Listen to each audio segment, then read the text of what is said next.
Parte Kilde, poi ci sarà Matthias Mayer, poi il primo degli italiani Christoph Innerhofer. Partito Kilde.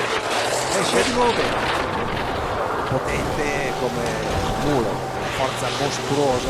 Avete visto anche, ecco, la tecnica particolarmente usata dai norvegesi ma anche dagli altri. 14 centesimi di vantaggio. Attenzione perché se Kilde diventa scorrevole poi sono guai per tutti. Abbiamo questo intermedio fondamentale, dice che è dietro di 24, quindi ha perso qualcosina, 2 centesimi, attenzione, bruttissima caduta di Svindal! Um nicht. Nein, pass auf! Nein! Oh weh. Ach Gott, nein. Oh weh, und der ist ohne Bewusstsein. Ganz schnell Hilfe. Ach Gott, ganz schlimmer Sturz. Ach Gott. Ein Ski verschnitten beim Ansatz. Oh, der braucht schnell Hilfe, der braucht ganz schnell Hilfe. Ganz schnell Hilfe. Bitte, bitte schnell hinter. Da macht sich keiner auf den Weg. Gibt's denn sowas? Jetzt endlich einer. Ja, jetzt rennt einer hin. Das ist in Amerika ein ganz heikles Thema. Ja, hier. es darf nur der